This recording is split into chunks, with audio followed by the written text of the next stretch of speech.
נוסף בסדרה ארץ חפר, שיחות עומק על ארכיאולוגיה ארץ ישראלית. בעוד בעונה הראשונה שלנו עסקנו בעיקר בתקופת המקרא ובבית ראשון, בעונה הזאת, השנייה, אנחנו מתמקדים בתקופת בית שני על ההיבטים השונים שלה. ואכן, בפרק הקודם העמקנו בתקופה הפרסית ובביטוי היהודי שלה, שיבת ציון. הייתה או לא הייתה? אבל בהיסטוריה כמו בהיסטוריה, אימפריות אולי נופלות לאט, אבל בסוף הן כמעט תמיד נופלות. ועם שקיעתה של האימפריה הפרסית, המסך עולה על התקופה ההלניסטית. תרבות יוון תרמה כל כך הרבה לעולם, שפה, פילוסופיה, ספרות, אומנות, קשה להפריז בחשיבותה לאנושות. האם גם על האזור שלנו הייתה לה השפעה כל כך דרמטית? איך הגיבה האוכלוסייה המקומית לתרבות ההלניסטית, וכמובן שלכבוד החנוכה, מה המהפך הדרמטי שקרה עם כינונה של הישות הריבונית העצמאית הראשונה מזה מאות שנים, מלכות בית חשמונאי? האורח שלנו היום הוא פרופסור אורן טל מהחוג לארכיאולוגיה באוניברסיטת תל אביב. הוא עוסק בארכיאולוגיה של המזרח הקרוב, ומנהל את פרויקט החפירות הארכיאולוגיות באפולוניה ובבית שאן, ולכן אין מתאים ממנו כדי לדבר איתנו על התקופה ההלניסטית ועל החשמונאים. שלום רב. שלום פרופסור טל.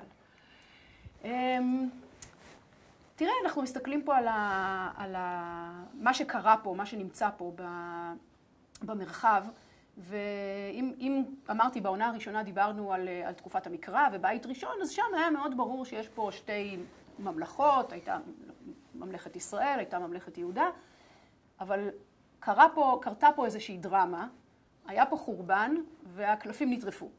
נכון. והיו פה אימפריות שהתחלפו, אנחנו דיברנו בעבר על הבבלים, התחלפו בפרסים. אם אנחנו ככה רוצים לעשות זום אין, אבל על המרחב פה, ככה בתקופה שבשלהי התקופה הפרסית ותחילת העלייה של התקופה ההלניסטית, מה אנחנו רואים פה? מי נמצא פה? אז צריך ללכת למעשה קצת לתקופה הזאת במבט דיאכרוני. כלומר, התקופה שאנחנו מרבים לקרוא לה עידן האימפריות. כמו שאמרת, הרבה אימפריות, נאו-בבלים, שלמעשה מרחיבים את המרכזים היהודאיים ואת המרכזים האחרים שהיו כאן במרחב שלנו, ואחריהם פחות מ-80 שנה, שחקן חדש בזירה, אחמנים, פרסים, אחריהם הלניסטים, יוונים, וכל המהפכים האלה גורמים כאן לשינוי גם דמוגרפי, כלומר יש לנו מיני שחקנים חדשים במרחב שלנו, שאנחנו מדברים על הטריטוריה שלנו, לפחות הפרסים הרי עם שיבת ציון מחזירים למולדת היהודית את היהודים, עם אותו תהליך של שיבת ציון, אבל יש כאן גם שחקנים אחרים, עממים אחרים. וגם צריך להגיד, אנחנו דיברנו בפרק הקודם, אבל זאת נקודת פתיחה טובה לשיחה שלנו היום, לא שהייתה פה איזושהי ישיבה המונית של מספרים מאוד מאוד גדולים, זאת אומרת, נכון? כן. זה לא חזר למה שהיה פעם. בהחלט, שמדובר על אותן קבוצות, נקרא להן מונותאיסטיות, כמו צאצאי ממלכת ישראל, אולי לא כולם יקבלו את זה, אבל אותם שומרונים ויהודים, אז זה לא מסות. זה לא באמת קבוצות מאוד מאוד גדולות, הם גם מתמקמים בחבלים מאוד הרריים, במרכזים, יישובים מאוד קטנים, כפריים בעיקר, אבל יש לנו גם עוד שני שחקנים אחרים, שזה פיניקים וקבוצה שאנחנו מבחרים לקרוא לה אדומים. פיניקים למעשה כאות הכרה על עזרה למלך הפרסי בכיבושיו את מצרים ברבע האחרון של המאה השישית, שני מסעות ב-525 וב-517 לפני הספירה, הם למעשה מעניקים לו שירותים ימיים, הם נותנים לו את הציים של הערים הפיניקיות, ולפחות בכל מה שדובר למי שלא מתמצא, מה זה פיניקיות? איפה זה נמצא? מה שהיום הוא למעשה לבנון וסוריה, החבל החופי שלאורך לבנון וסוריה, 4 מרכזים באלף הראשון, צור הקרובה יותר לארץ ישראל, צידון, גבל, ביבלוס וערבד. הקונוטציה הארץ ישראלית תמיד הייתה יותר לשתי הערים הדרומיות, שהיום נמצאים בלבנון, צור וצידון, בהחלט. ולהם יש ציים ימיים, ציים שיכולים למעשה לעזור ולהעביר לוגיסטיקה ובני אדם, באותו כיבוש פרסי שנעשה על מצרים, וכאות הכרה להצלחה המסחררת של הכיבוש המצרי את יבשת אפריקה, אפשר לומר, או את צפונה של יבשת אפריקה, הם למעשה מקבלים אדמות, הם מקבלים טריטוריה, חלק מזה מתועד בכתובת מצבת קבורה של שמונזר השני, מצבה שזמנה היא ככל הנראה שלהי המאה השישית לפני הספירה, ושם הוא מדבר על החבל שהמלך מלכי המלכים, אותו מלך פרסי נתן לו. מלך מלכי המלכים הוא המלך הפרסי. כן, כי הוא גם מלך, אבל הוא פונה אליו כמלך, הוא מזכיר אותו כמלך מלכי המלכים, וזו הטריטוריה שבין דור ליפו, כלומר מה שהיום אנחנו קוראים חבל השרון. כל הטריטוריה הזאת הופכת להיות טריטוריה צידונית, ובאמת בממצא הארכיאולוגי אנחנו רואים הרבה ממצאים צידונים משכבות של האתרים מהתקופה הפרסית בפרק הזמן הזה, וגם אפילו בתקופה ההלניסטית. מנגד האזור של עמק עכו, וככל הנראה כל האזור של פלשת, ניתן לצור. ואז יש לנו למעשה איזה רצף טריטוריאלי של אותם פניקים, או בני הצאצאי, בני הערים, לאורך החוף הארץ ישראלי, שהוא גם בא לתת איזה שקט תעשייתי למלך מלכי המלכים, כלומר ליצור מצב שבנקודות תורפה של אותה אימפריה אדירה בגבול המערבי, יש לו באמת נתינים נאמנים, ובעיקר גם מצרים שתמיד רצתה לחזור ולהיות עצמאית, תמיד יהיה מי שיעזור לו לסייע את דיכוי המרידות או את הניסיונות מצד המצרים לחזור לעצמאות, שגם בסוף מצליחים באיזה שלב, אז זה לא תמיד רק עזר, זה גם כנראה הזיק באיזה שלב. ואיך רואים אותם, את הפיניקים האלה בארכיאולוגיה? יפה, אותם קבוצות שאמרנו, פיניקים, אדומים, עוד לא הרחבנו עליהם,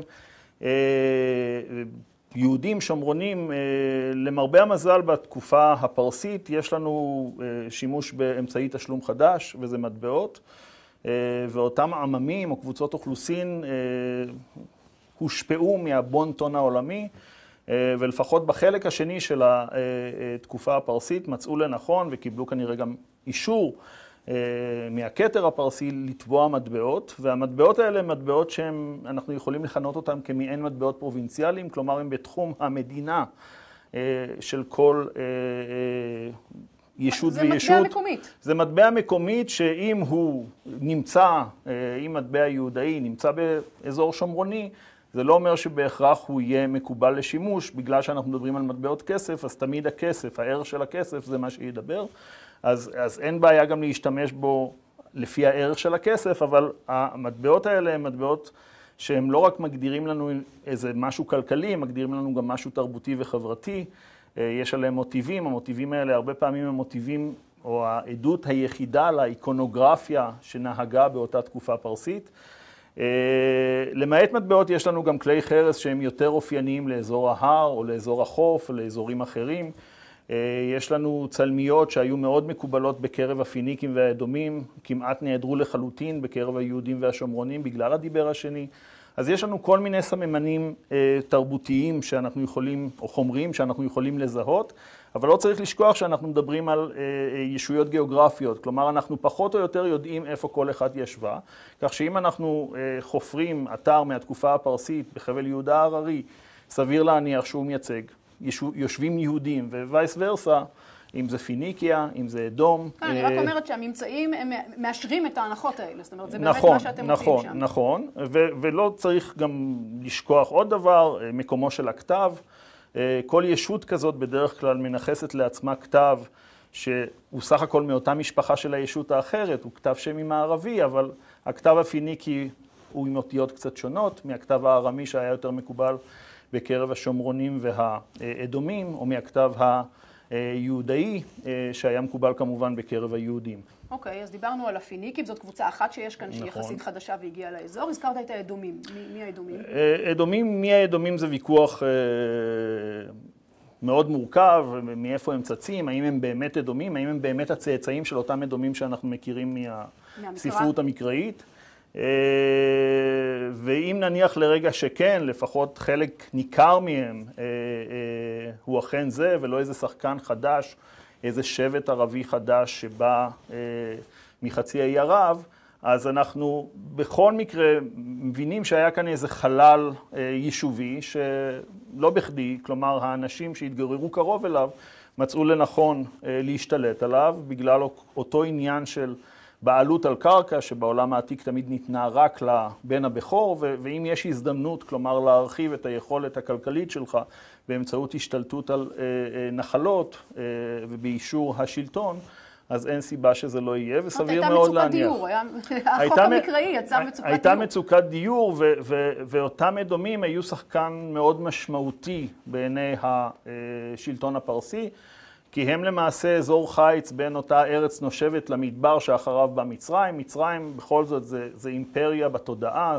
נכון שבתקופה הפרסית, או לפחות במחצית הראשונה של התקופה הפרסית, הוא שחקן פחות משמעותי, אבל תמיד היה לאחמנים חשש מהמצרים, וברור שהתפקיד של האדומים, ובכלל זה גם של אותם יהודאים ושומרונים ופיניקים, הוא מאוד חשוב במניעה של תחילה של מרד, או תחילה של איזו התפרצות כנגד השלטון. כל האזור בעצם נתנו להם קרקעות כדי להשתמש בהם, לרצות אותם. ברור, וזה מקנה איזה סוג של נאמנות, וסביר להניח שהקרקעות האלה ניתנו כנגד איזה שירות לוגיסטי, שהוא לא מוכר לנו מהכתובים, אבל סביר להניח שהיה כאן איזה מנגנון של יד רוחצת יד, ולכן אנחנו רואים את התמונה הארכיאולוגית כפי שאנחנו רואים. בהיבט המנהלי, הכל זה חלק מנציבות שנקראת עבר נהרה, שלמעשה כל מה שמדרום לפרט הוא חלק מהיחידה המנהלית הזאת. הרבה יחידות מנהליות באימפריה, שעד להקמתה היא האימפריה הכי גדולה בהיסטוריה האנושית, חולשת על 3 יבשות, כלומר גם על אסיה, גם על צפון אפריקה, גם על חלק מאירופה, לפחות כל האסיה הקטנה, בחלק הראשון של השליטה שלה. כך שהנציבות הזאת היא אחת מ-16 נציבויות, ולמעשה היחידות הדרומיות האלה, או במילים אחרות המדינות הדרומיות בתוך אותה סטרפיה, בתוך אותה נציבות, הן מאוד חשובות לכתר הפרסי, ולא בכדי אנחנו רואים שבשלב מסוים גם מעניקים להם את הזכות לתבוע מטבעות, כי זה לא דבר שאנחנו רואים בכל אזור באימפריה הפרסית הזאת. זה מעיד על החשיבות שלהם. זה מעיד על החשיבות, זה מעיד על הסטטוס, על המעמד, על האוטונומיה החלקית שיש להם, אולי אפילו פטור כזה או אחר ממיסים. אנחנו לא יודעים את זה, אנחנו רק משערים. אוקיי, אז יש פה שחקנים חדשים שמסתובבים באזור. איפה היהודים או היהודאים משתלבים בתוך הדבר הזה? איך אתה רואה אותם אל מול הפיניקים, אל מול האדומים, אל מול השומרונים שמסתובבים פה? הסיפור הוא, כלומר, ארכיאולוגית אנחנו רואים כמובן רק חלק מהתמונה, וירושלים של התקופה הפרסית זה עיר מאוד קטנה שהכילה אלפים בודדים של אנשים, אם לא פחות מזה. אבל יש גם איזה פרדוקס כאן, כי רוב הספרות המקראית, כמו שאנחנו מכירים אותה, היא ספרות של התקופה הפרסית, היא ספרות שהתגבשה בתקופה הפרסית. לא ניכנס לדיון מתי, איך. כן, אנחנו דיברנו על זה בפרק הקודם עם פרופסור עודד ליפשיץ, אז מי שלא ראה יכול להשלים. אני מניח, אבל אז כלומר, השאלה תמיד שתשאל, איך מעט אלפי אנשים דואגים למסה ספרותית כזאת, ואיך הם מנציחים מסה ספרותית כזאת, אבל יהודה זה לא רק ירושלים, גם יש כמובן עורף חקלאי מאוד מאוד נרחב, עשרות כפרים, שבהם גם היו עשרות משפחות, עשרות בודדות של משפחות, אז בכל זאת יהודה, אותה מדינתה, אותה מדינה יהודית, היא כנראה קלטה פחות או יותר כמה עשרות אלפים בודדים של יהודאים, חלקם אולי אפילו גרעין מקומי, חלקם אליטה שבאה מהמרכזים המסופוטמיים. תיארת עכשיו בעצם את המצב בשלהי התקופה הפרסית, כאילו פחות או יותר על קו התפר של תחילת התקופה ההלניסטית, אבל המעבר, אין פה הרי החלפת, נכון, מעברת לפיד, זה לא שהפרסים באים ונותנים את הלפיד ליוונים. נכון. בכלל, כשאנחנו מדברים על יוון, מה זה יוון? זאת אומרת, מתי נוצרה הישות הזאת יוון? הרי אנחנו לא מדברים על מדינה עם דגל והמנון שקוראים לה יוון. נכון. זו שאלה מאוד חשובה ומאוד עקרונית לכל הדיון הזה. אז צריך לזכור שבעולם העתיק מגדיר הזהות הוא בדרך כלל המקום שממנו באת, ויהודאי יגדיר את עצמו כירושלמי, גם אם לא בהכרח הוא חי שמה וחי ביהודה, אבל זה מה שמייצג אותו, ואשקלוני יגדיר את עצמו באותה דרך, ודור, איש מדור יגדיר את עצמו כדורי, ואנחנו פשוט רואים את זה בסדרה של כתובות, במיני כתובות מהתקופה ההלניסטית, גם מתקופות אחרות, שתמיד המגדיר הוא מגדיר מאיפה באתי, וזה מה שמגדיר אותי. הרבה פעמים אפילו גם בכתובות קבורה. שכירי חרב יוונים שרצה הגורל והם נקברים במרחבים שלנו, תמיד הם יגידו שהם באים מהאי כרתים, מעיר מסוימת שם. אבל הם לא יגידו אנחנו יוונים. הם לא יגידו שהם יוונים, בגלל שבכלל כל העניין הזה של זהות יוונית ומי הוא יווני, גם זה דבר שנתון בוויכוח, אבל די מסכימים שהריאקציה או ההתגבשות של הזהות היוונית היא משהו שקשור כאנטי לאימפריה הפרסית, כי רק שהפרסים מאיימים על עצם הקיום של ערי המדינה היווניות בסדרה של כיבושים בשלהי המאה השישית ובראשית המאה החמישית, למעשה יש רצון ליצור איזו ברית, איזו קואליציה בין ערי מדינה שהיא זו שתיקרא או תגדיר את עצמה מיהו יווני. כלומר, כל מי שחושב שהפרסים לא צריכים להיות באזור הזה של הים האגאי או באסיה הקטנה, הוא יווני. הוא יווני. ואנחנו גם, אבל רואים את זה גם בדרגה אחרת, כי בתקופה הזאת גם השפה היוונית היא כבר יותר שפה משותפת לאזורים הרבה יותר נרחבים ממה שהיה. כלומר, המגדיר של מיהו יווני הוא בדרך כלל מספיק שתדבר יוונית ומספיק שאתה תהיה מחונך לערכים שהם ערכים יווניים, וזה מה שעושה אותך יווני, וזה לא באמת משנה מאיפה באת. ומחזה של איסוקרטס בשם פנגריקוס, למשל, ממש אומר את זה. יש לנו את העניין הזה של הדיאנויה, של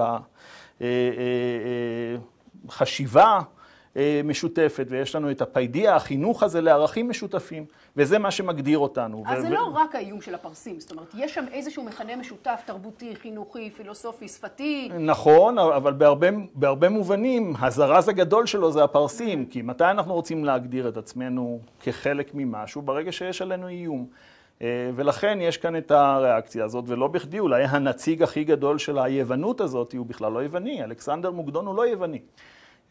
אולי היוונים לא יקבלו את זה, אבל אבא שלו היה, כלומר, אבא שלו לא יכל להשתתף באולימפיאדה, אותו מוסד שכל הערים היווניות משתתפות בו בגלל שהוא ברברי. מה זאת אומרת ברברי?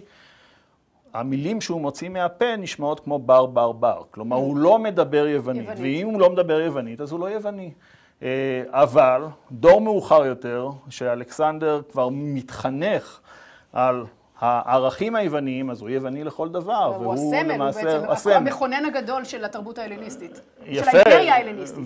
ושל היוונות אפילו, אפשר לומר במידה מסוימת. אז יש כאן איזו הבנה שזה לא דיבורים בעלמא. הנה עובדה, המייצג הגדול הוא אפילו לא יווני מבטן ולידה.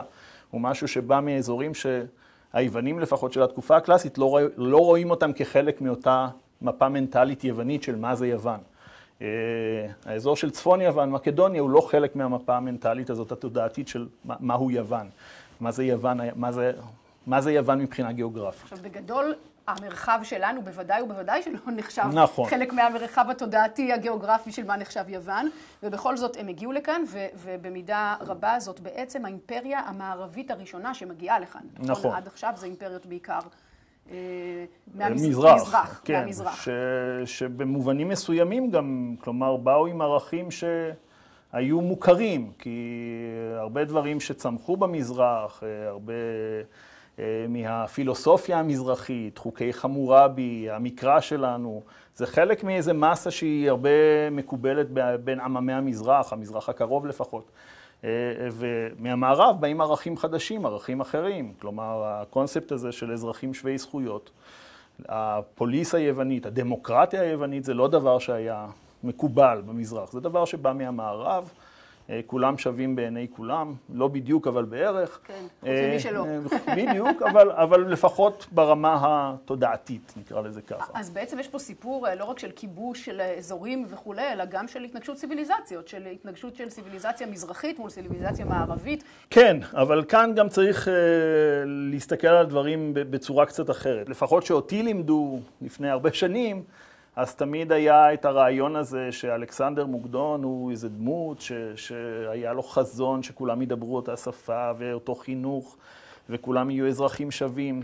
וזה חוקרים של מאה ה-19 ומאה ה-20 שגדלו למעשה בצל האימפריות הגדולות, הבריטיות והאחרות. שדי ירשו את האתוס הזה. כי זה די מזכיר ומצדיק את הקולוניאליזם שלהם. כן. ולמעשה רק לפני 40-50 שנה, בעיקר חוקרים צרפתים שתמיד היו עם ראש קצת אחר. כן, ומהפכנים בגישה שלהם אמרו, תפסיקו לדבר שטויות. אף אחד לא ניסה להנחיל כאן שום דבר. זה לא שהקימו בתי ספר ליוונית וחינוך מחדש, זה לא סין, אלא כבשו, כי היה צריך אדמות, והיה צריך מצרכים, והיה צריך את משאבי הטבע של אותם מקומות, ולא באמת עניין ההנחלה הזאת של אותה חשיבה, ערכים משותפים, אלא פשוט רצו לכבוש מטעמים מאוד אינטרסנטיים. בדיוק ככה. ולכן, זה היום הגישה היותר מקובלת במחקר הארכיאולוגי, במחקר ההיסטורי. זאת אומרת שדווקא שלא הייתה פה איזושהי יומרה. אתה יודע, אני חושבת על זה שהמקורות שלנו כן מתכתבים דווקא עם הגישה הזאת, היותר אירופוצנטרית הזאת, של כאילו, אתה יודע, בטקסטים שלנו מדברים על גזרות דתיות, על הרצון של היוונים נכון. להחריב את הדת שלנו ואת התרבות שלנו. כן, אבל צריך לזכור שההלניזם הזה התחיל הרבה לפני הרי. כלומר, אנחנו מדברים על פרק בזמן של מרד, שקרה אי שם ב-168-7 לפני הספירה, אבל כיבוש קרה ב-333-32, כלומר, מתחילה הכניסה היוונית המסיבית לאזור שלנו, מתחיל הרבה עוד קודם. אז נכון שבמקרה של החשמונאים הם נפלו על איזה מלך משוגע שהחליט שהוא משנה סדרי עולם, ואולי לגישה האימפריאליסטית זה מאוד מתאים, אבל בפועל זה לא היה ככה. בפריזמה הרחבה הדברים הם הרבה יותר מורכבים וזה לא בדיוק ככה. וזה העניין כאן, כלומר... אז גם הרי המדינה, אתה אומר, שאתה יודע, זה לא מובן מאליו, אני חושבת שהרבה אנשים, אני בטח לא ידעתי, שהיו פה הרי מדינה, גם פה, אנחנו בדרך כלל מייחסים את זה למה שקורה שם, ביוון ובזה, אבל גם פה היו הרי מדינה. היוונים עושים איזה מעשה, איזה רפורמה מנהלית, גם בפרק זמן מאוד מאוד מסוים, תחת התלמים ותחת הסלפקים, זה לא עם אלכסנדר מוקדון, זה לא עם היורשים של אלכסנדר מוקדון, בגלל כל מיני אילוצים פוליטיים סביבתיים, כלומר בגלל מלחמות שהיה צריך לתת מעמד לאותם ערים קיימות, מעמד שהוא מעמד אחר, על מנת שהם יהיו בסיסים לוגיסטיים לצבא שנלחם. והייסוד ערים הזה הוא למעשה איזה סוג, הוא איזה משהו קוסמטי, זה לא פוליס במובן היווני של המילה, זה לא שכל האזרחים של אותם ערים, או ערי מדינה הם באמת היו בעלי זכות הצבעה ושווי זכויות. לא ניהלו את עצמם. לבטח לא היו את המוסדות שאנחנו מכירים מהערים ההלניסטיות, הלניות פרופר, של גימנסיה ותיאטראות. אז לא היה את זה פה. כמעט ולא היה. היה את זה לפרקים מאוד מאוד קצרים, גימנסיון בירושלים מסיבות מאוד מסוימות, אבל במרחב הזה שלנו זה דבר שאנחנו... ההלניזטור הגדול, אפשר לומר שהוא הורדוס, הוא זה שמביא את המוסדות פנאי האלה שמאוד מאפיינים את התרבות היוונית, התרבות ההלנית. לפניו אנחנו לא רואים את זה, ממש לא רואים את זה. אז זה התבטא בעיקר רק בשמות שנתנו לערים האלה זה התבטא במנהל במושג הרחב. אדמיניסטרציה, יש לנו שפה, יש לנו כתב יווני, יש לנו מטבעות שאנחנו קוראים להם לפחות בתקופה התלמית, מטבעות ממלכתיים, כי תמיד יש בהם את הדיוקן של המלך. יש לנו בעלי תפקיד שהם נושאי שם יווני, שלא תמיד המטען או לא תמיד הגדרת התפקיד בעיר המדינה היוונית היא זהה להגדרת התפקיד בעיר המדינה האסייתית או המזרחית שלנו.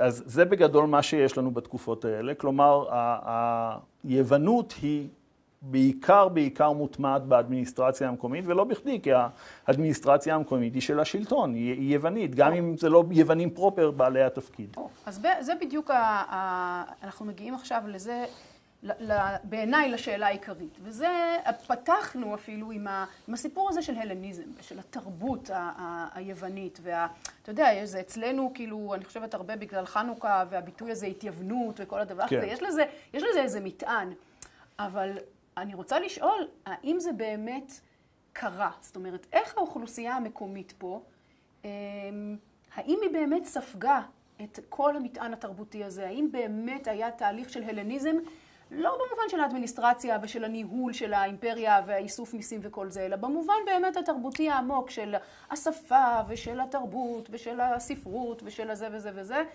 בכלל ובאופן ספציפי אצל היהודאים?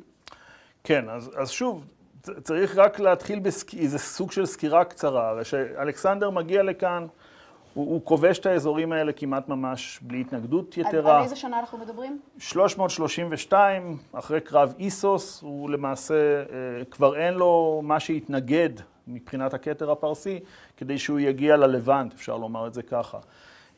אז יש כמה ערים שעדיין נאמנות, כמו עזה, כמו צור, אבל בגדול רוב האוכלוסייה מקבלת אותו, ולמעשה הוא ממשיך ומנסה לכבוש את המרכזים המסופוטמיים הגדולים.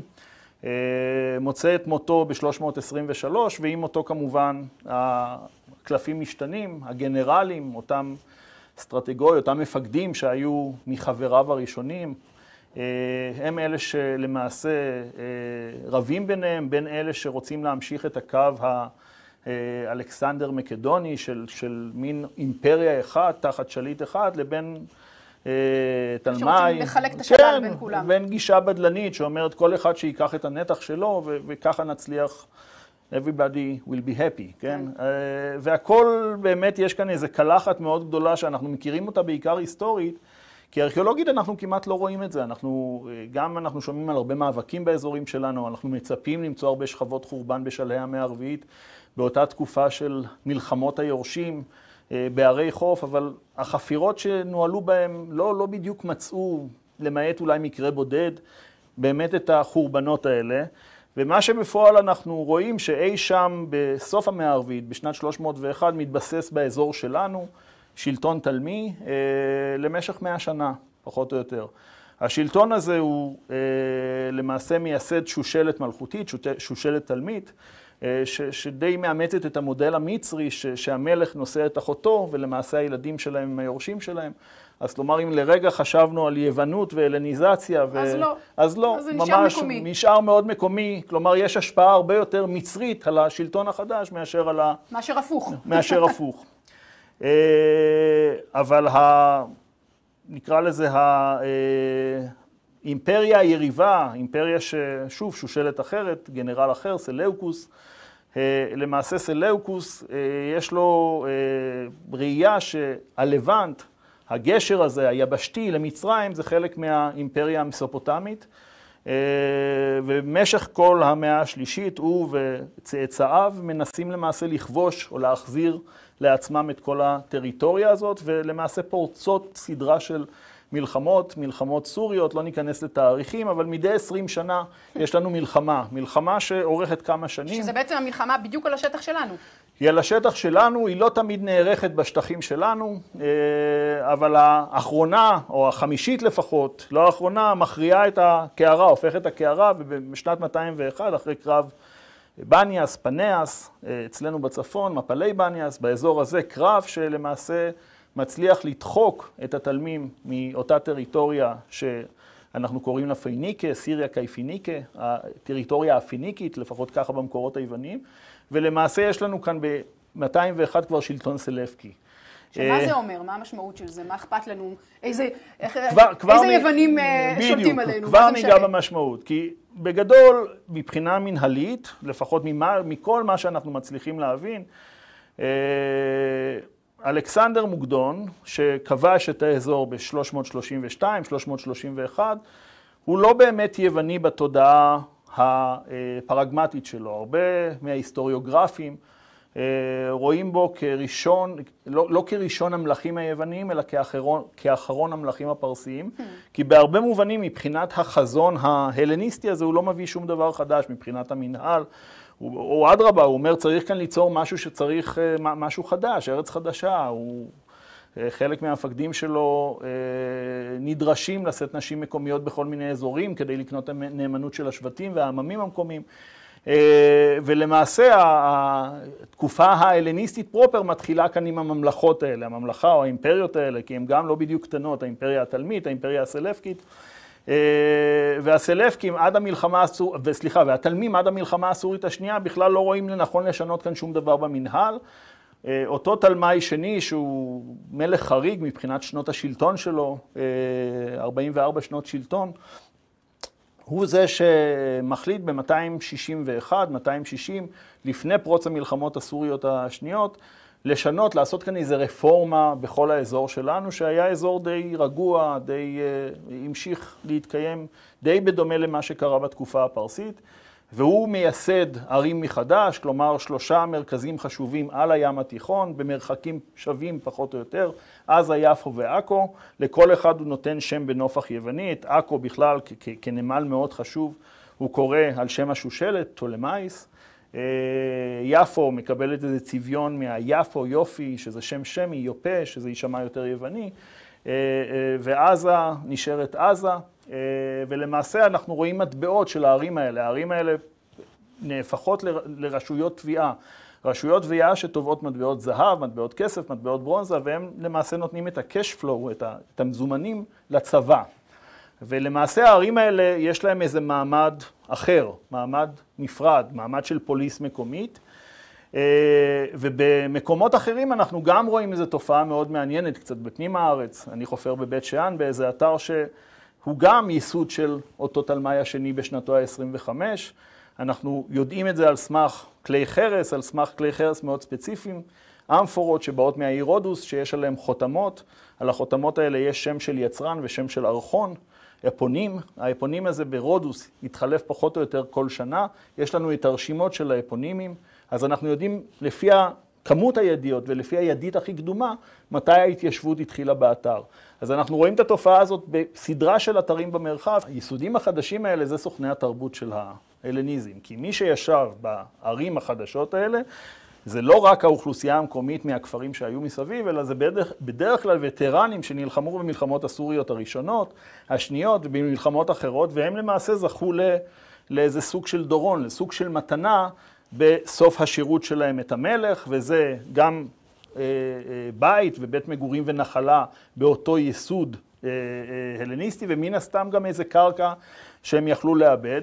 ולמעשה, אם הם היו ממוצא יווני, אם הם היו ממוצא מאסיה הקטנה או מעיר אחרת, הם למעשה אלה שהתחילו להביא את התרבות הזאת שיצרה עם הישות המקומית איזו תרבות חדשה, שלה אנחנו קוראים התרבות ההלניסטית, כי התרבות ההלניסטית בגדול היא קויני, היא מערק של הרבה דברים חדשים.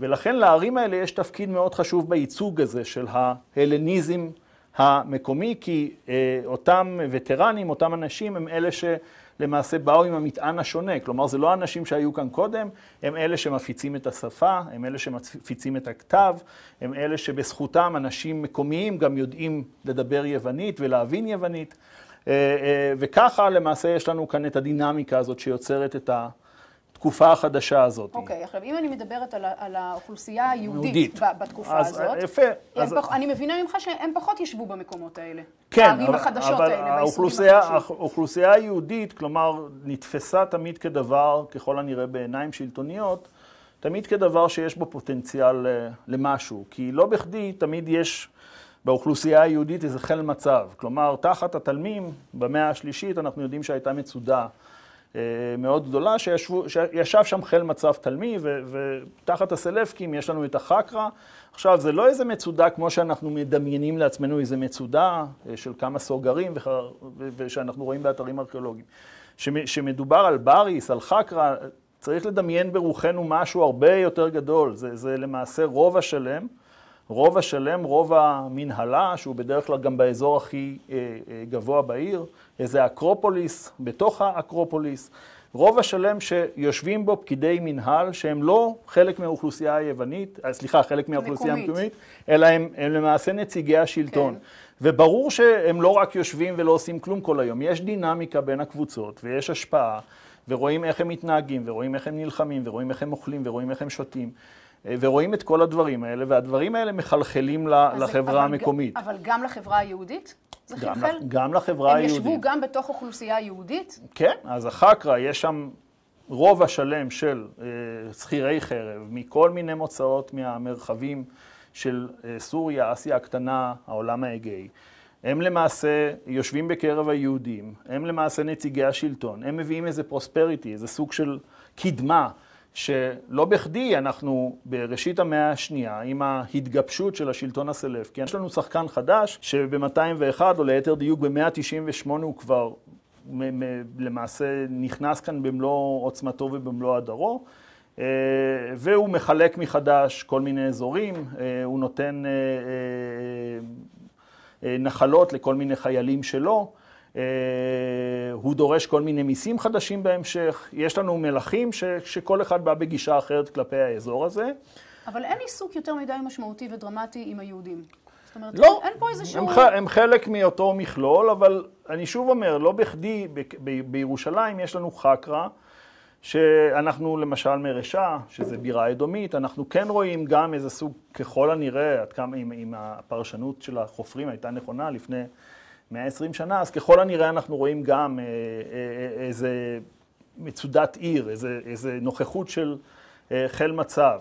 אבל בירושלים היא הרבה יותר דומיננטית. וסביר להניח שתמיד היה התודעה שיש כאן גוף מונותאיסטי, הוא בדלני יותר, הוא כנראה יכול להיות גם בעייתי יותר. הניסיון כנראה לימד אותם, ולכן היה משהו יותר דומיננטי מבחינת הנוכחות הזרה, ביחס לשומרון או ביחס לבירה אדומית, או אין לנו בדיוק בירות פיניקיות, אבל אני מניח שגם ביחס לשם זה לא בדיוק היה אותו סיפור. בוא נדבר על המרד באמת, כי אנחנו מכירים את המקורות שלנו, נכון. שקצת מתכתבים עם מה שסיפרת עד עכשיו. זאת אומרת, זה לא מופרך לגמרי להגיד שאם היו קולות שדיברו יותר על בדלנות, והייתה נכון. איזושהי יומרה כן להשליט איזושהי תרבות נכון. אחרת, אז יש לנו את הנרטיב הדתי, שהמרד פרץ בגלל שניסו לכפות על האוכלוסייה היהודית פה מנהגים לא לה, בוא נגיד ככה, או להפך, למנוע ממנה את המנהגים שלה.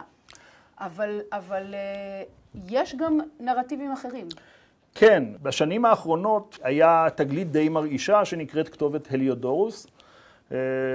למרבית הצחוק אפשר לומר, שזה מה שאנחנו רואים עכשיו על המסך? זה מה שאנחנו רואים. בכלל כתובת עם סיפור מעניין, כי החלק העליון שלה היה מוצב בחנות עתיקות, לא רחוק מכאן, מול מלון קינג דיוויד. אף אחד לא התייחס, במשך שנים הייתה שם כתובת. מי שהבין שהיא הלניסטית. אף אחד לא חשב שהיא מכאן, כי יש לנו שפע של כתובות כאלה באסיה הקטנה. זה בדרך כלל כתובות מאוד גבוהות, הן יכולות להגיע גם ל3 מטרים, כי הם בגדול, הם צווים מלכותיים, או העתקה של צווים מלכותיים, פרוסטגמות אפיסטולריות, שלמעשה הצו הזה נותן איזה הוראה, הנחיה, פטור, אז כמובן שצריך לחקוק אותו על אבן כדי שהוא יוודע לכל. אוקיי, אז למה התעלמו ממנה? למה לא חשבו שהיא חשובה? הבעל החנות רצה למכור אותה במחיר שערורייתי, ומוזיאון ישראל התעניין, ועד שהוא מצא תורם, זה לקח כמה שנים, וכשהוא מצא תורם כבר התחילו באמת יותר להתעניין ולחקור אותה. אבל כל הזמן הזה לא ידעו מה כתוב שם? זאת אומרת, אף אחד לא לקח יודעי עניין ידעו, אבל לא ידעו לומר מאיפה היא, ועם כל הכבוד, כלומר, הוזכר שם סוריה ופיניקיה, ומה אם היא באה מאיזה אתר שוד בדמשק. כן. כלומר, לא ידענו את הקשר. אז מה היא באמת? מה התגלית המרעישה? לא, ואז שמוזיאון ישראל קנה אותה, וחוקרים, חנה קוטון ופורלף, פרסמו אותה, וגם יובל גורן עשה לה בדיקות כימיות וגילה שם איזו פטריה שידע לייחס אותה למרשע, ומהר מאוד פתאום בחפירות סדורות במרשע, שברים הנוספים שאתם רואים למטה, התגלו וראו שהדברים מתחברים, והיום אפילו יש כנראה עוד איזו כתובת זהה, כי זו כתובת שהיא למעשה מין שלט חוצות בסדרה של מקדשים במרחב הזה של הערים המרכזיות של סוריה ופיניקיה. ושם למעשה יש תאריך, זה אוגוסט של 178, זה חליפת מכתבים בין המלך... 178 לפני הספירה. לפני הספירה כמובן, וזה לפני המרד, 10 שנים לפני המרד. ויש איזו רפורמה במיסוי של האימפריה הסלפקית, שאומרת שיש עכשיו כהן גדול חדש, לא היה כנראה קודם, נתנו להם איזה לצאת מצב אחר, שהם לא שילמו מיסים, יש איזה צריך למנות איזה כהן גדול על כל המקדשים של סוריה ופיניקיה, בשם אולימפיודורוס, והליודורוס, שאנחנו מכירים אותו ממכבים ב', הוא למעשה צריך להיות אחראי שהכל התנהל כשורה, כלומר להודיע לכל הנציבים המקומיים שיש עכשיו את הכהן הגדול, כלומר מישהו מעליהם, והוא למעשה זה שהולך במקדשים. במקדשים יש בתי עוצר, במקדשים היסטורית, גם בתקופה הפרסית, גם בתקופות אחרות. אוספים מיסים, מיסי גולגולת, ולמעשה המקדשים... אז רגע, בואו נסביר את זה רגע. זאת אומרת, כל מקדש מקומי, לצורך העניין, מבחינתנו... זה לא כל מקדש מקומי, זה צריך להיות המקדש העירוני, המקדש המרכזי של העיר. של הקבוצה. עכשיו, בירושלים מאוד קל לנו לומר, יש מקדש אחד, אבל צריך לזכור, בעיר כמו מרשה, שזה התגלה בה, סביר להניח שהיה יותר ממקדש אחד. אבל היה מקדש אחד שהוא המקדש המרכזי. המקדש המרכזי מבחינת התודעה שלנו, זה המקדש שבו גם כנראה התקיימה איזה סוג, או התקיים איזה סוג של פולחן למלך. כלומר, לפחות הזכירו אותו, לפחות קראו בזכותו, לפחות אמרו שיהיה בריא או משהו כזה, כי הכהנים של אותו מקדש, זה לא סתם מינוי של העיר, זה כהנים של המלך. אז יש כאן בתקופה ההלניסטית איזה דבר שאנחנו קוראים לו פולחן מלך, גם בתקופות קדומות יותר, אבל בתקופה ההלניסטית אנחנו מכירים את זה קצת יותר טוב, פחות מהאזור שלנו, יותר טוב מאזורים אחרים. ובמקדשים המרכזיים האלה שמתקיים הפולחן של המלך, שבהם אוספים את המיסים של המלך בבתי האוצר של המקדשים, ולמקדשים יש אדמות, בהם גם נאסף התוצרת מאותן אדמות חקלאיות, הם המקדשים שהם למעשה הגופים האדמיניסטרטיביים שעכשיו צריכים לחלק את המיסוי אחרת ולתת את החלק, את הכת, לכתר, למלך. אז אם נדבר על זה ביהודית, לצורך העניין, המקדש שלנו. ביהודית קרה משהו מאוד פשוט. קרה משהו מאוד פשוט. ככל הנראה היו מיסי גולגולת גם קודם, כי אתה צריך לשלם כדי להיות... שילמו למקדש. שקל, מחצית השקל, שליש השקל. אבל עכשיו בא אולימפיודורוס לכהן שהיה אז, ומסביר לו, תתחילו להוריד לנו מעשר. וסביר להניח, יותר מעניין, שסביר להניח שאותה כתובת שאנחנו רואים מרשה גם עמדה בכניסה למקדש בירושלים, וגם בהר גריזים, וגם בבית שאן, וגם בכל מקום שהיה מקדש, שיש בו נציגות, או יש בו הבנה שזה חלק מהטריטוריה של המלך. אז אתה אומר שבעצם היה פה שינוי מדיניות. זאת אומרת, כנראה שהמדיניות למסות את המקדשים לא נאכפה מסיבות כל מיני כן, של השלטון. שלטון חדש, או שאם היא נאכפה, היא נאכפה בצורה מאוד חלקית. והפעם לוקחים נקרא לזה, מהעודפים של אותם ישויות, כי למקדשים יש מעמד מאוד ייחודי בעולם העתיק, צריך לזכור שלמקדשים יש קניין, כלומר גם שמגיע כובש חדש, אימפריה חדשה, שלטון חדש, הוא יכול לנגוע בקניין הפרטי, הוא בדרך כלל לא ינסה להתעסק בקניין הרוחני, בקניין המקדשי, כי זה ממש מתכון לצרות. אז זה בסדר לגזול ממישהו את האדמה הספציפית שלו, זה פחות יהיה בסדר לגזול מהמקדשים את הנחלות שלהם, זה פשוט יקים עליך יותר מדי התנגדויות. וזה כאן העניין. מישהו כאן עושה מעשה מאוד חריג, זה לא היה קודם, כלומר זה לא היה בתחילת השלטון, הם חשבו שככה הם חיים. אולי הם נותנים אותם בסיסים לוגיסטיים, אותם ערים, תמיד יאכילו את הצבא, תמיד ייתנו את החיל מצב, תמיד יקלקלו את החילות מצב והחילות שיוצאים לזה, אבל לא ממש ישלמו מיסים. וכאן היהודים פתאום נדרשים, ככל הנראה, לשלם. ומה שהיה קל יותר אולי להתעלם מהנוכחות ההלניסטית. לא, אני מניח שדבר, תראי, בכל זאת זה 178, אז עוברים 10 שנים. בינתיים אותו מלך שמוזכר כאן, אותו סלבקוס הרביעי, מת ב-175, עולה, מת קינג, ממש, אפשר לומר את זה ככה. עולה אנטיוכוס, אחיו, אחרי שבנו של סלאוקוס הרביעי לא מצליח. דואגים שהוא לא יהיה המלך. ואז למעשה יש כאן מישהו שכנראה קולט שיש כאן איזה תרעומת יותר מדי, מה שאני לא רואה במרשה, מה שאני לא רואה בצור, מה שאני לא רואה בדמשק, מה שאני לא רואה בפילדלפיה. ושאולי בעצם זאת עילה לעשות את הגזור... למרד. כן, לא, ולהגיד, אתם לא משלמים, אז אני אעשה גזרות. וסביר להניח שקרה כאן משהו. קרה משהו שלא מצא חן, או משהו בהתנהגות היהודית, כנראה העלה את העצבנות של אנטיוכוס הרביעי כלפי היהודים, והוא עושה גזרות שמד במובן מסוים, שהן מאוד מאוד חריגות בעולם העתיק. אנחנו מכירים אותם לא מהמקורות שלנו, אנחנו מכירים מהמקורות האחרים, מהארכיאולוגיה, מכתובות, אני לא יודעת מה, שבאמת היו גזרות כאלה, גזרות שמד? לא, כלומר, כל מי שמדבר עליהם זה תמיד מתבסס על המקורות שלנו. זה בזיקה יהודית, נקרא לזה ככה. כל האנשים שמדברים עליהם זה תמיד בזיקה יהודית, אבל כך או אחרת, הכתובת הזאת היא לא דווקא זיקה יהודית, זאת אומרת... לא, הכתובת הזאת יכולה לתת לנו, שוב, הסבר, אבל אם יגידו גם אין שום קשר בין הדברים, אולי ב-175 הם קיבלו פטור, ופתאום ב-172 אנטיוכוס הציב כתובת אחר, יכול מאוד להיות.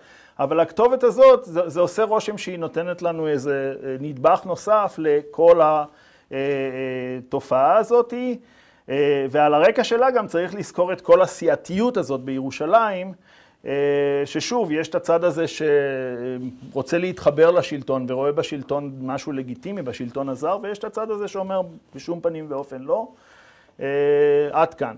עכשיו, באמת הסיפור החשמונאי הוא באמת, הוא סוג של אבן דרך גם בתהליך הספיגה של התרבות היוונית, כי אנחנו הרי מכירים את הנרטיב של המתייוונים, כן? שעכשיו צריך לצאת ולהילחם במתייוונים. נכון. מה שמשתנה זה מי המתייוונים האלה. זאת אומרת, אם בפרק הקודם שלנו, כשדיברנו עם פרופסור עודד ליפשיץ על הפרופיל של עולי בבל אל מול עם הארץ, כן. אז עולי בבל שהיו האליטה, הם דווקא היו קנאים, בדלנים, הם רצו להחזיר עטרה ליושנה, ועם הארץ, אלה שישבו פה היו יותר easy going כאלה, הם יותר התחברו עם האוכלוסייה המקומית, הם המשיכו את ההמשכיות שהייתה פה, התחתנו עם עמי הארץ, והיה ביניהם איזשהו מאבק. כשאנחנו מדברים על החשמונאים, דווקא האליטה, המלכים, הכהנים, אלה שהיו בקליקה של החשמונאים, נכון. דווקא הם ספגו לתוכם, נכון? הם היו המתייוונים, ודווקא הפריפריה, הכפריים, יוחנן ובניו והמכבים, הם היו הקנאים. זאת אומרת, כאילו היוצרות קצת התהפכו. כן, במידה מסוימת בהחלט. כלומר, אבל שוב, יש לנו את המתייוונים שלפני הטקט החשמונאי, לפני המרד, כי אנחנו לא שומעים על החשמונאים, כלומר, עם פרוץ המרד, יש מתתיהו, שומעים עליו, 168. אבל בתקופה הזאת של הכתובת וגם של פרק הזמן שאחריה, שאנחנו שומעים על גימנסיון, אין לנו גימנסיון בשום מקום במרחב שלנו, במרחב הארץ ישראלי לפחות. כלומר, בין 174 ל-172, יש גימנסיון. מה זה גימנסיון? גימנסיון זה מקום שבו מחנכים את אותם... בית ספר, אבל לא לשפה ולתרבות, אלא בית ספר ללחימה. איך אני נלחם, איך אני חלק מפלנגה, איך אני חלק מפלנקס, איך אני נלחם בשדה הקרב. טקטיקה של לחימה, אסטרטגיה של לחימה, דברים כאלה. ואלה המתייוונים הראשונים, אלה שרוצים לקחת חלק במאמץ הסלפקי היווני ולהיות חלק מאותו מכלול שלט, מאותו שלטון. עכשיו, אני שוב אומר, אני חושב שבגלל שהייתה נוכחות מאוד ערה של הלניסטים, הלנים בירושלים, בדמות אותה חקרא, כלומר מקום שמכיל הרבה, אז ברור שהיה יותר מגע וברור שהייתה יותר השפעה. ודווקא עם האליטה. ודווקא עם האליטה, כי הם שם. לא רק זה, להיות פלנג, להיות לוחם, אתה צריך כסף, אתה צריך לקנות ציוד. לא, וזה גם מעמד, נכון? וזה מעמד, זה מעמד גבוה. בהחלט. ואז יש גזירות שמד והכל מתהפך, כלומר, כל מי שהתנדנד, אז ברור שהוא תמיד ילך לצד שרוצה למחוק אותו. אז יש לנו כאן מרד. אבל גם מעבר לזה, אני חושבת שהאליטות, שכבר היו במעמד סוציו-אקונומי או whatever גבוה, יש להם מה להפסיד. נכון, נכון. הם רוצים להתחבר לשלטון, לכוח, יש להם מה להפסיד ממרד. ודווקא הפריפריות, להם יש... נכון, בהחלט, בהחלט, מה להרוויח, כן. ושוב, עכשיו, הסיפור הזה של ההלניזציה החשמונאית, ברור שזה תהליך שהוא הרבה יותר מורכב והרבה יותר ארוך, ולא הייתי מדבר עליו, כלומר, בשנים הראשונות של ההתגבשות של בית חשמונאי, כלומר, תחת יהודה מכבי, וכמובן שלא תחת יונתן.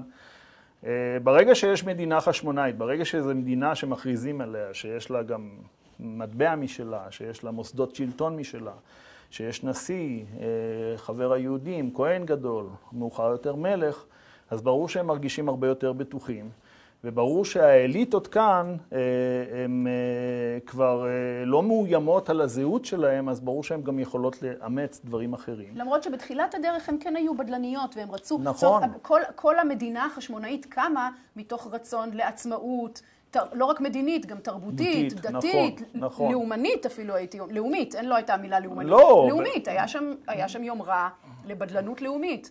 היה שם אפילו ככל הנראה גם יומרה להחזיר את המצב למה שהיה בימי בית ראשון. כן, כן, מטבעות ומלוכה כן, לא מטבעות, אבל מלוכה בהחלט. כלומר, יש איזה עניין של אוטונומיה שלטונית, תרבותית על האזור הזה, וזאת הייתה הראייה. וברגע שיש הבנה שיש אוטונומיה כזאת, אז אתה הרבה יותר פתוח, אתה הרבה יותר רספטי להשפעות מבחוץ. אבל זו דווקא הסתירה הפנימית, ואולי בזה אנחנו נסיים, עם המחשבה המעוררת מחשבה הזאת אנחנו נסיים, שכאילו הייתה פה דווקא איזושהי יומרה לבדלנות וללאומיות, וברגע שהיא מתממשת היומרה הזאת, כאילו בתוך תוכה כבר טמון הזרע של סוף הבדלנות ושל סוף הבידול, בגלל שאתה אומר, ברגע שזה מצליח, אתה הרבה יותר פתוח כבר להשפעות, כאילו אתה פחות מפחד, אתה יותר עם ביטחון עצמי, אתה מוריד את החומות, ובאיזשהו מקום זה היה כבר תחילת הסוף. בהחלט, ולא צריך לשכוח גם עוד דבר אחד, הם חלק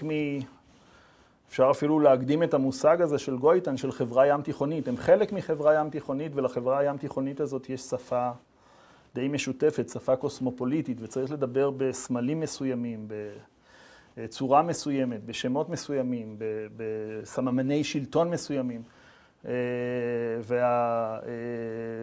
אני באחד המאמרים גם, יש כאן בין דואליות לאינדיבידואליות משהו. כלומר, מצד אחד אינדיבידואליות, אבל מצד שני דואליות קוסמופוליטית, כי אתה צריך להכניס את עצמך לתוך מאגרג או מערך של הרבה עממים בסביבה, הרבה שלטונות בסביבה. ולשרוד בתוכו. ולשרוד בתוכו, ועדיין לבלוט בתוכו.